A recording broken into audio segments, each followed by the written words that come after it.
I was thinking about honesty and how sometimes we worry about how to say something. We worry about whether it's going to be received in a way that's not positive. We worry about whether we're not going to have the content that we need to convince people of our position. Maybe it's a job interview and you think, well, what would I say? Well, yeah, I think it's important to think about what you would want to say, but it's also important just to tell the truth. If you were going to make a list of what your greatest accomplishments are, well, what are they? Not the things that sound the best to put on a resume, not the things that you think are going to do the best at impressing someone, just the things that actually are the greatest contributions that you've made in your career. Maybe they're not things that look really strong on paper, but they're things that were really meaningful in your life or in someone else's. There's a lot of opportunities for us to tell the truth, and it's easier because the truth is actually pretty simple usually. It's not a really complex thing to just say things as they are. And we have a culture where we tend to put truth last. We tend to focus first on our image. We focus on saying things that aren't going to get us in trouble, things that aren't going to make us look weak or vulnerable. And yet, authenticity does go a long way when it comes to convincing others of our position. The people who you really should want to convince probably will appreciate it if you're candid and straight up with them and you tell them plainly, without pretense or agenda, exactly where you stand. Sometimes that's unflattering. And sometimes it will cost you opportunities because people want to hear something that sounds good and they want to see something that looks good. And the truth doesn't look or sound good enough for them.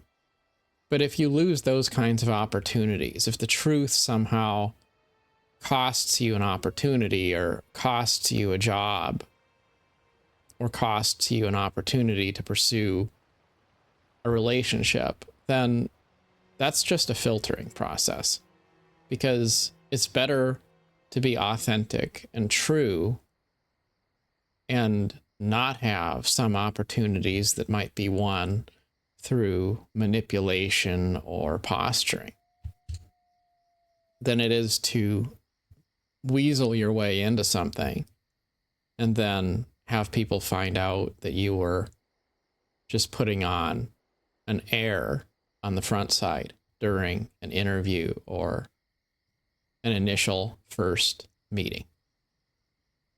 Now, that doesn't mean that we shouldn't put our first best foot forward.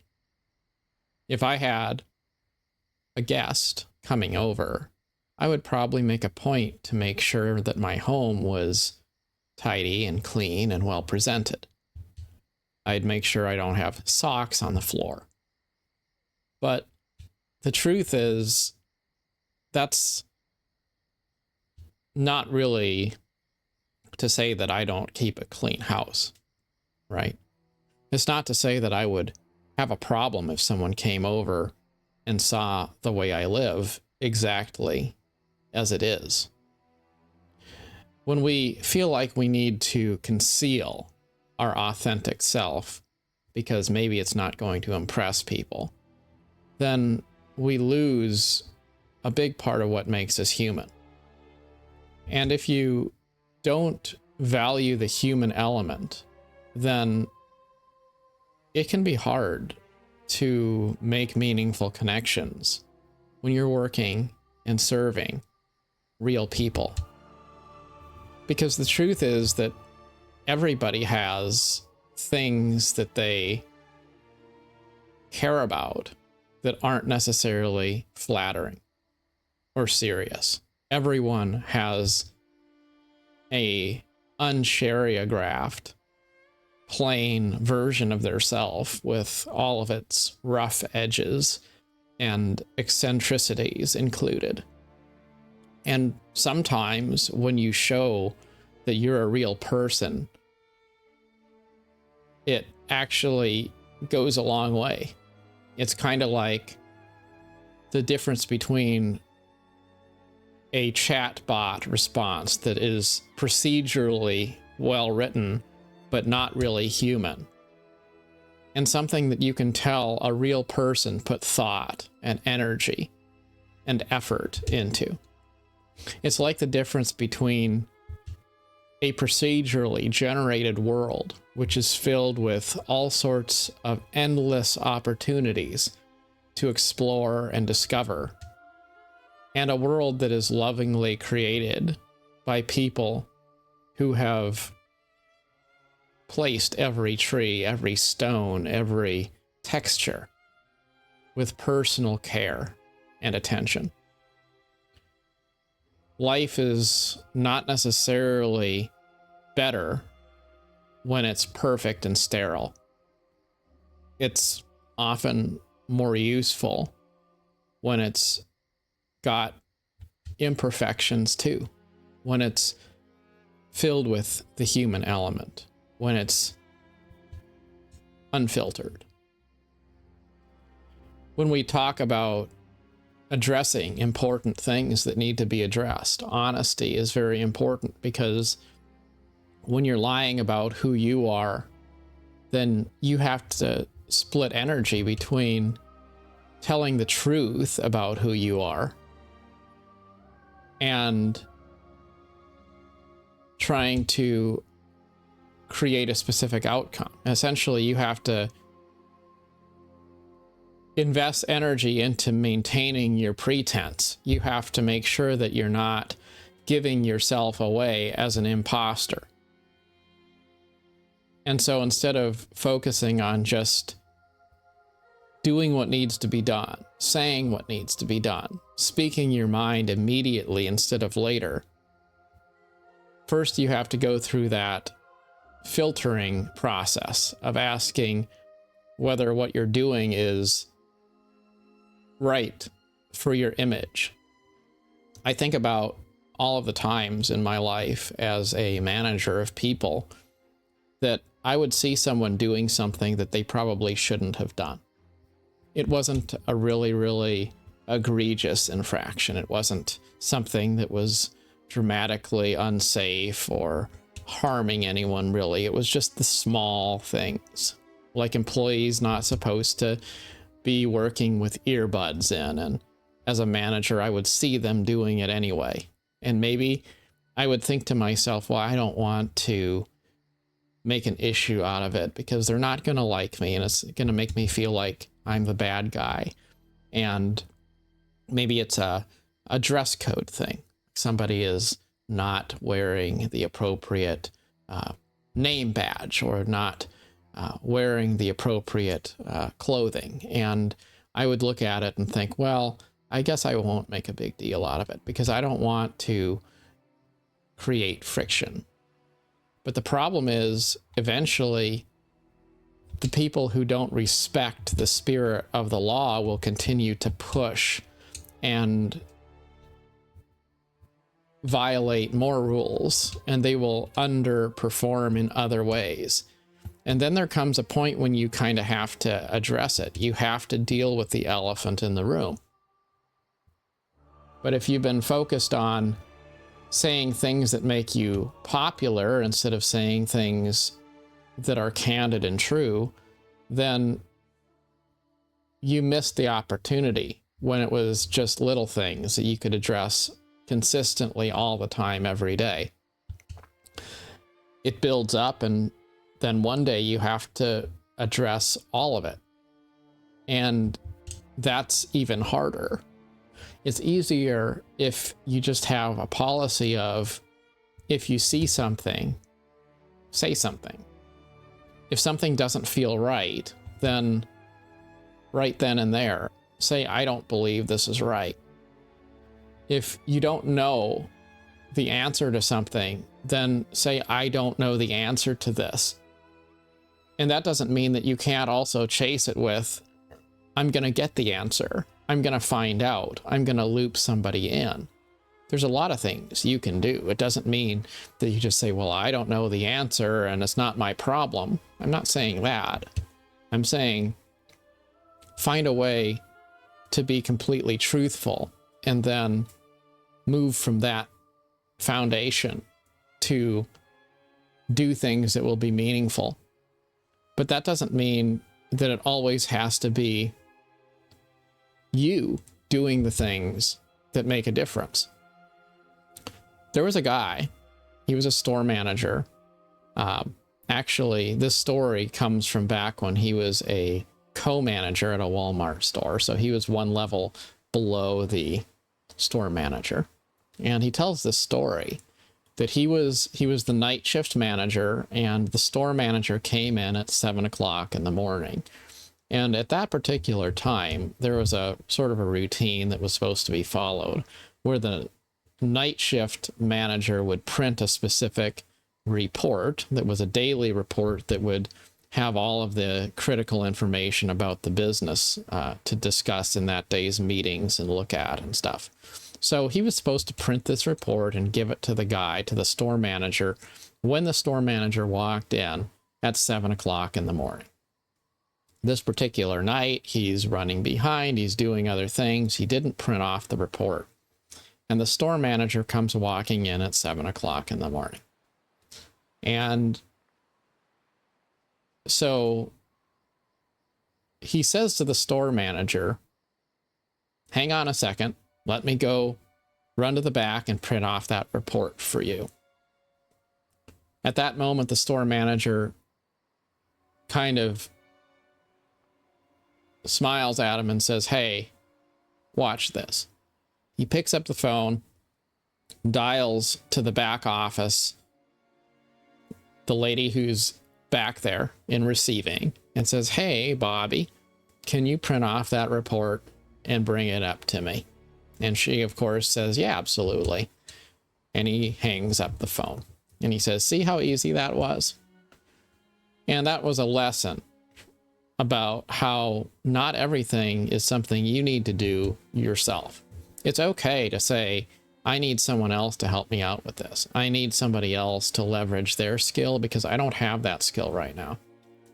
And that doesn't mean that you are unwilling to be involved or unwilling to learn or anything like that. It's just, if I need to get something done right now and I could spend 3 hours teaching myself how to do something that I don't really feel proficient in, or I could just ask someone to do their part and they know how to do it in a matter of minutes instead of hours, well, then I should just leverage the resources I have, not go try to master everything.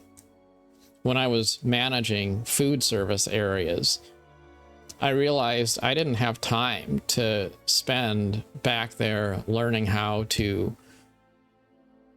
fry chicken and stuff. I kind of knew how to do it on a basic level, but I usually didn't have to do it. And I would make sure that there were people there so that I didn't have to be back in there running the fryer. And that was the key to my success. It wasn't that I was really good at running the fryer. It was that I was able to have a team of people that were really good at running the fryer. And I had enough people to make sure that if somebody was missing, there would still be somebody there to help. And those are things which were lessons that I learned, that you don't want to make everything all about yourself, because you can't be everything. And when you combine that willingness to leverage resources with the desire to be honest and transparent, it all comes back to the root of not making everything about yourself. Because if you're trying to serve something greater, higher than yourself, then you are a conduit. You're there to connect other people. You're there to connect resources. You're there to help lead to an outcome. You're not there to prove that you are the master of anything. And as I look at leaders in my company and in general, I've realized that the things that feel like red flags, the things that don't feel very uplifting when it comes to traits and leadership, it's when people focus on being really good at something. When they focus on trying to make sure that they can say that they've done a lot, that they have delivered a really amazing result, instead of trying their best to make sure that they can honestly and genuinely say that they have helped improve the lives of others. When people are trying to make a difference by serving others, then yes, sometimes that involves learning things and mastering things yourself. But you aren't the primary thing of importance. The act of service is what's actually important, and you are just a part of something greater. And I think that that's something that's really important to remember when we try to think of, what am I going to say, and how am I going to make a case for myself, and how am I going to sell myself to somebody else, and all of that stuff. Well, everything should always come back to that notion that the things we do are done because we serve a cause higher than self. And if you do that, then you're going to be able to do things meaningfully, even if you aren't always doing everything the best or being the best at everything. As we move toward a time when artificial intelligence will replace a lot of jobs and the workplace is changing, increasingly the human element will become more vital, more important. It's kind of like how on YouTube I've realized I look for channels that are just authentic people talking about stuff in life. Like, those are the kind of channels I like to listen to, and I like to give my time to, because in a world where so many people are fake, so many people are trying to deliver something which is procedurally perfect but spiritually empty. So many people are focused on doing things that are going to get them clicks or likes or more exposure or feed the algorithm in a positive way. People often lose sight of what really makes a meaningful life, and that is service, and that is being completely honest about why it is that you're serving, why it is you're doing what you're doing, and then completely honest about what you are and are not, and completely honest with others about what your expectations for them are and what you need them to do, both to help you and to serve a common higher purpose. It's a lot easier to be an advocate for something than it is to be an advocate for yourself. When you say, I'm going to stand up to protect someone, well, that's a lot more noble than saying, how dare you do something that I don't like. So I think it's always important to go back to that and remember that if you aren't super confident of yourself, then maybe you can regain your confidence by remembering that it doesn't have to be about you at all. As always, good luck on your adventures. Till next time. Thanks so much.